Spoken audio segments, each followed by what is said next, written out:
loolu tam leeral na. mais am na yu nekk fii nga dalal xelu Sénégalais yi xelu waa Dakar surtout. waaw parce que tey effectivement souvent da ngay gis nit ku ñëw naan la nit ñi dañ naan ñi ngi tojuñu et cetera mais li may wax mooy surtout période bi ñu nekk nii dafa gën a accentué wu.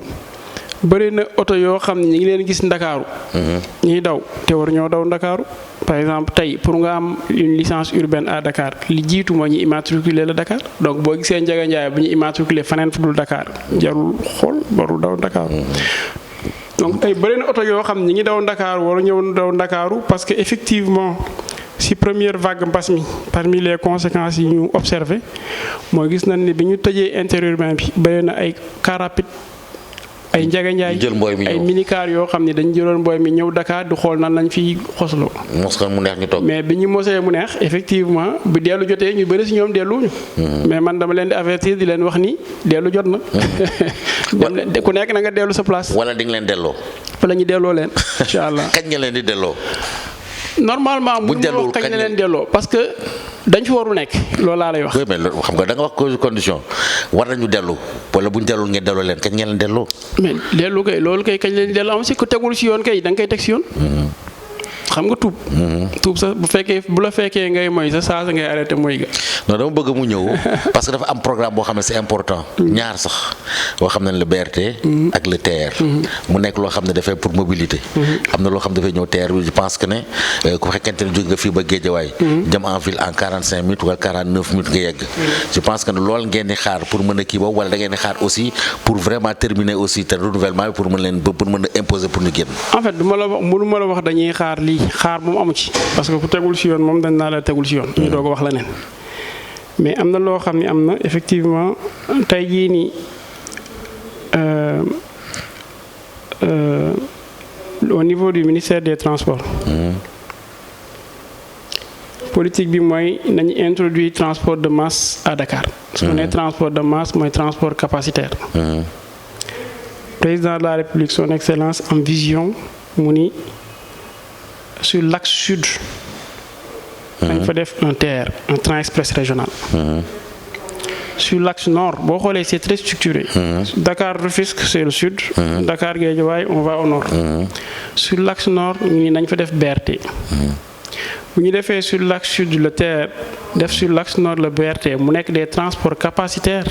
parce que avec le BRT rien qu'avec le BRT je m'attends à transporter 300 000 voyageurs par jour. entre Dakar Guédiawaye en raison de 45 minutes comme temps de parcours.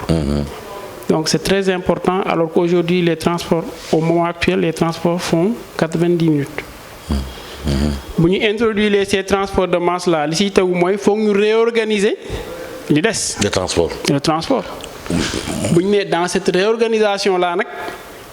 il faut ñu assurer wu que ni les transports ñëpp daañu mën dund daañu mën a créer une complémentarité de telle sorte que di nga mën jël bus jël BRT jël TER. te foofu li fépp solo moom laa lay waxaat léegi li bokk ci li ma la doon wax sànq naan la ñun boo gisee ñu bëgg organiser d'ores et déjà les opérateurs qui interviennent ñi intervenir ci AFTU au niveau du ticketing. parce que tey bu ñu leen bàyyee ñu def lu leen neex bu ëllëgee duñ ko def xam nga ndax lan. parce que dans cette réorganisation bi ñu bëgg bu ñu introduire TER ak BRT ñu tuddee que restructuration parce que ñun en réalité gars yi dañuy wax projet BRT wala pour ñun suñu projet restructuration globale des transports la. moo mën a permettre yow mi nekk yëmbal. ñu mën mettre à ta disposition un bus boo xam ni boo ko jëlee dina la yóbbu ci BRT bi indi la Dakar. ci même ticket bi comme en France. ci même ticket bi comme en France. mais loolu pour nga def ko il faut nga maîtriser ticketing bi mais loolu pour nga def ko il faut nga garantir que ni les systèmes utilisés dans le BRT ak systèmes utilisés dans les minibus compatibles na. mais ticketing boobu en France. 1 heure la mën nga am ci durée boo xam ne en 1 heure mën nga jël sa bus ñëw jël sa train bi dem est-ce que yéen tam da ngeen mën copier la même formule wala la même formule wala. on va même faire mieux parce que li nga may wax nii loolu ça relève de politique commerciale bi rek la. moo naan 1 heure moo na nekk 45 minutes moo na nekk 2 heures. mais loolu noonu c'est un temps à définir loolu ça va rentrer dans la politique commerciale ak des habitudes de déplacement des gens. mais man fi may waxee mooy réorganisation boobu noonu pour mu mën a nekk. il faut ñu permettre ku jógee Yëmbal bu jëlee bus bi avec son même ticket mu mën jël BRT. ku jógee Tivaouane Peulh bu jëlee bus bi avec son même ticket mu mën jël TER à partir de Kër Mbaye Fall. donc loolooy créer une connexion ñun lu ñu bëgg mooy arriver à un réseau de transport intégré parce que c'est ça le terme intégré veut dire nan la ñuy intégrer les services ba nga xam ni boo jëlee bus bi boo ñëwee BRT bi doo ko xaar boo wàccee ci BRT bi doo ñëwee doo xaar bus bi parce que le transport est intégré dañuy intégrer seen ay heures yi ñuy daw muy benn bi ci des mooy ñu fexe ba intégration tarifaire boobu mun a am c'est-à-dire que ñun la fekkee da nga jël bus bi jër BRT bi bu fekkoon bu nekk temps la war dikkee bu boobaa dañ la koy wàññil pour yow mu mën a yomb ci yow mais ñun bu boobaa suñu rôle mooy mën a abonnement kay day am naturellement day am ay carte sans contact mooy carte yoo xam ne da ngay ñëw def nii mu marqué donc loolu noonu ñun ci loolu la ñu nekk di liggéey nii ci loolu la ñu nekk aussi di avertir l'ensemble des entreprises wala des opérateurs de transport wala ñaa nga xam ni tey ñi ngi yëngu ci transport urbain bi tey foofu lañ jëm mais ñun suñu rôle nekkul ci annoncer ni foofu lañ jëm suñu rôle mooy ñëw ñu féey ànd ak ñoom pour accompagner leen pour ñu mën fa yegg ensemble parce que ñun kese mu ñu fa yegg il s'agit pas de décréter tey que ni BRT bi day daw wala lii parce que tey BRT bi ci études yi ñu def wane na ni 60% des passagers du BRT bus yi ñoo koy alimenté donc tey système bi dañ ko bëgg connecté de telle sorte que bu BRT doxee bus yi dox bu bus yi doxee BRT bi dox donc looloo tax tey jii nii sur le projet BRT boo xoolee suñu partenaire bi ëpp doole bi ñu am tey c'est les transporteurs c'est l'AFTU, c'est Dakar Dem Dikk on se réunit régulièrement on parle de ce qu'on veut faire donc c'est très important que ñëpp xamee ko noonu ñu xam ni fi ñu jëm en tout cas à l'horizon de la mise en service du TER et du BRT ñun dañu bëgg changer xar kanamu Sénégal Dakar ci transport ci nañu ko kilifa yi digale. waaw ma dellu soit sama question ba léegi génne bi. ci loolu ngeen di xaar. am na solo pour régler mobilité bi. mais balaa mais quand même ñun dugaluñu may génne. non ñoom dugg nañ par force da nga ne buñ génnul nga génne leen. waaw ma ne la man est-ce que da ngeen di xaar. ba résorber gap bi nga xam ne moo fi nekk mooy 800 yi nga xam ne moom moo leen war a den wala da ngeen di xaar tamit réalisation BRT bi wala TER bi pour mën a def loolu. loolu laa la wax mani la. génnee bi day pour man mooy comme ku def bàkkaar maanaam tey bu fekkee da nga def lu teguwul ci yoon. la ngay def da ngay tuub. tuub nag ponk bi ci jiitu. mooy la nga doon def nga ba ko. ñooñu tuuba leen war ku tuub war la nga doon def moom ngay jëkk bàyyi doo xaar ñu téye sa loxo. boo téyul sa loxo ñu àtte la. parce que tey bu fekkee da nga ni ma kii li muy def jaaduwul. li muy def jaaduwul waaye ba kañ nga ko may loolu question boobu pour man mënul nekk question mu mën yéen xam ngeen ne jaaduwul xam ngeen ne fi mu nekk nii waruñu def urbain. parce que licence bu rouge lañ yore. léegi yéen fi mu nekk nii tollee ngeen parce que jamono moo ko laaj. parce que xëy na peut-être que amuñu auto transport yu bëri yoo xam ne mën na daw Dakar pour yóbbu leen mais te waruñu fi nekk ñu gëm a suñuy bët di bàyyi muy dem mais am na jamono yoo xam ne faw ñu génn wax nga ko léegi sa biir wax nee na am na boo xam ne bu ñu 800 yi nga xam ne renouvellement 800 yi des bu ñu ko joxee amatuñu droit dox parce que retiré nañ ñëpp ñi fi dëkkul te waruñu fi daw ko dañuy génn loolu moo tax may la ngeen di génn par force wala. ñi fi dëkkul. dafiy daw te waratuñ fi daw. amuñu droit daw ngoon bay xaar. ki warul daw moom waroo daw ko warul daw moom mënoo ma wax fii ba ma wutal ka lay. warul daw léegi ci ticketing bi nga wax léegi. xam nga ñaari étape nga yore dafa am ñoo xam da ngeen liggéeyal. dafa am contrat boo xam da nga koy liggéey ak waa AFTU ak Dakar Dem Dikk. parce que benn ticket bi la pour ñaari service effectivement nan lay war a mën demee compensation bi dafa am contrat booy signé ak ñoom wala de dama bëgg mu leer aussi itam ci mbokk tër. waaw loolu c'est très important parce que en fait wax naa la léegi enjeu bi ñu am ñun dans un premier temps mooy première phase si ñuy liggéey mooy dañuy def lu ñuy wax mise à niveau. bi ñu bëggee def mise à niveau dañuy xool chaque opérateur de transport lan nga am wala lan mooy sa projet nan lan lay accompagner mais ñu fexe ba bu fekkee da nga nekkoon ci projet wala li nga doon def mu méngoog fi ñu bëgg jëm. looloo waral sànq ma ni la dañu intervenir au niveau de l'AFTU parce que gisoon nañ ni y avait 4 à 5 fournisseurs de ticketing yoo xam ni dañ doon intervenir sur le réseau. ba si am na koo xam ni sax mi ngi xarab dañuy saaga du ma ko tudd. waaye mu xam ni tey li mën a nekk te jaadu mooy benn AFTU il faut mu am un seul type de ticket ku yëg réseau AFTU xam ni réseau AFTU nga yëg. yéenay liggéey ci loolu. waaw loolu dañ siy liggéey. ñaareel bi mooy il faut que képp koo xam ne da ngay intervenir dans le réseau de l'AFTU parce que transport public service public la c'est le service public de transport. ça incombe à l'État.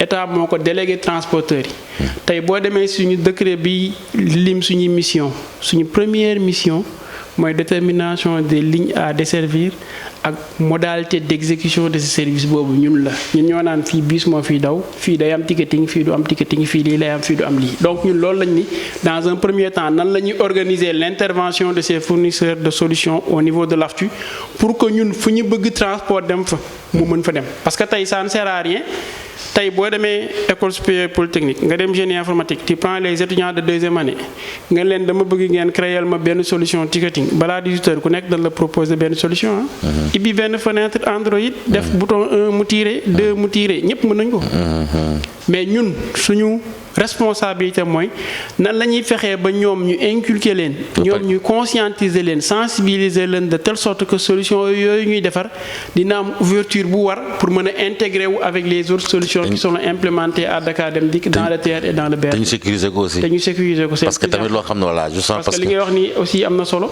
parce que am na benn fournisseur ma dégg fan yële ñu ni dañu acquis ay serveurs maintenant la question bi may poser mooy objectivement tey est-ce que xel mën na nangu. parce que y a un fournisseur de solution bi nga xam ni sécurisé wul ay serveur am attaqué nañ ko transport bi taxaw. ñun yooyu yëpp c'est des questions qu'on se pose. tey jii nii ñun on veut une solution la première chose. bi ñu wax. mooy toutes les tous ceux qui interviennent dans les transports suñuy nen yëpp duñ ko def ci benn panier.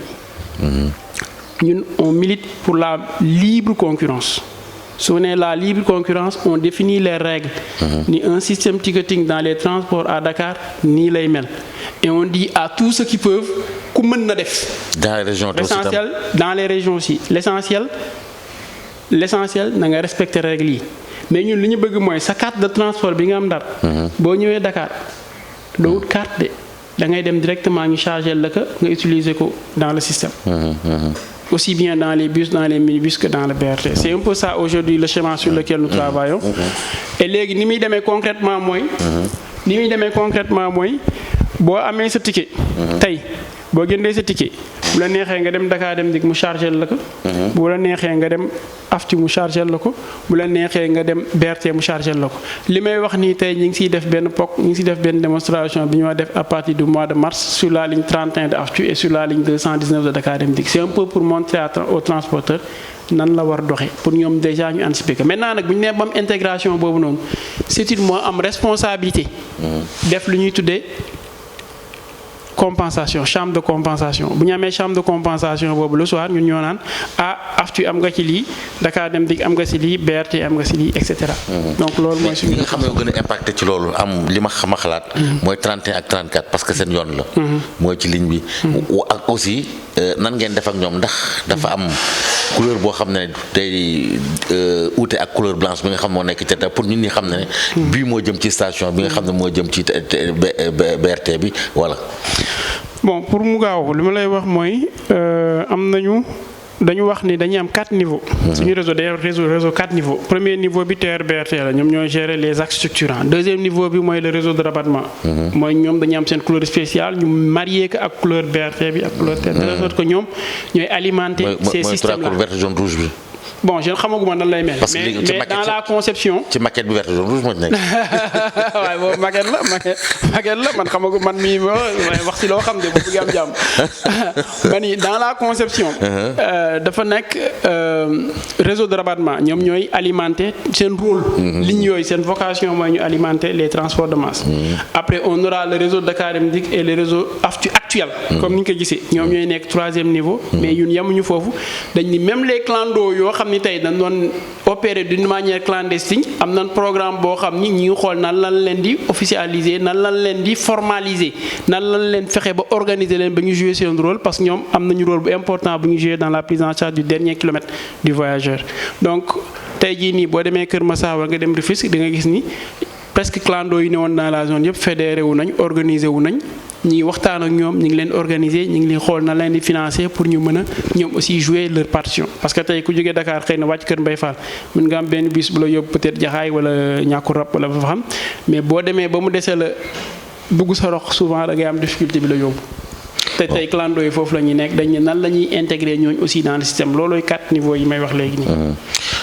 def naa ne bëgg nañu wax yokk ndokk muy waxtu wi jot na te am na loo xam ne sûrement bëggoon nga message boo xam ne boo ko lancé mu jëm ci ñi nga xam ne moo nekk ci réseau bi ak ñi nga xam ñoo nekk aftu wala ñi nga xam ñoo nekk employé ak yooyu te ngay liggéey ak ñoom chaque jour te am programme bu am solo boo xam ne yàlla def na ne yaa nekk directeur des opérations te ñu nekk da ngay lëkkaloo nekk ak réunion te am ñoo xam ne xëy na du ñu fekkee réunion te déglu rajo bi fi mu nekk nii ban message ngeen la mën a lancé. waaw maa ngi leen di sant di leen gërëm di profito quand même nuyu sama directeur général docteur Thierno Birahim moom moo ma envoyé cette émission bi di nuyu aussi ñi may liggéeyal ñëpp di remercier aussi monsieur le ministre des transports parce que il commence à marquer de son empreinte de la politique des transports quand même suñu xel dal na en tout cas ci fi ñu yëm di wax ni opérateurs yi dama leen di joxaat loxo leen wax man tàllal naa leen ñoom ñëpp loxo CETUD mënu dara lu ñu mën dañ ko mën ak ñoom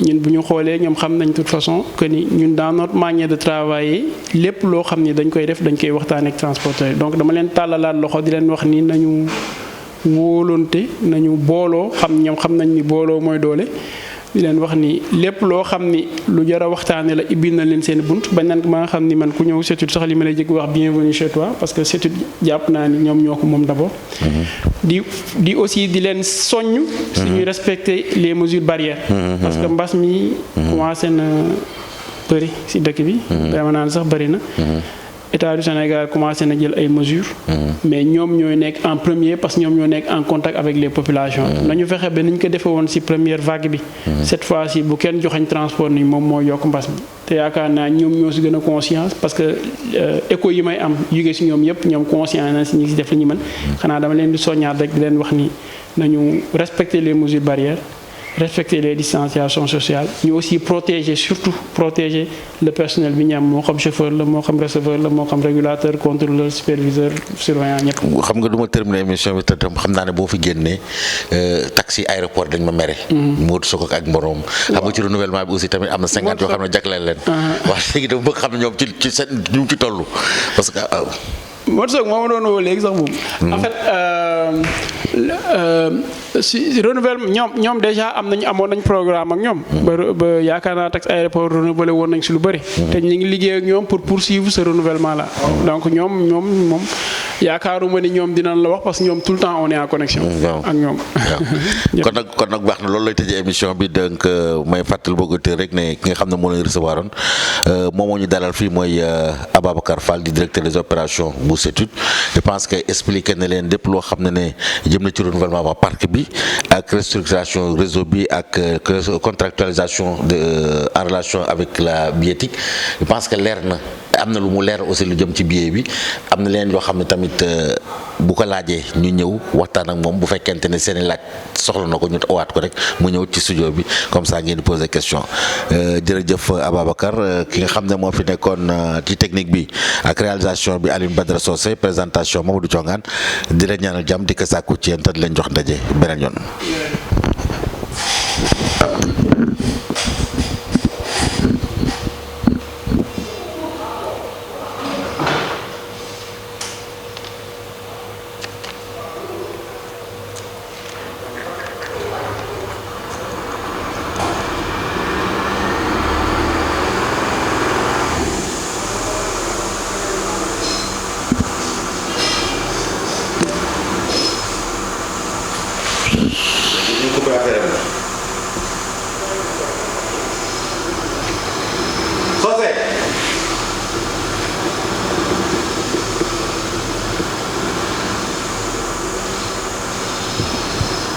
Socé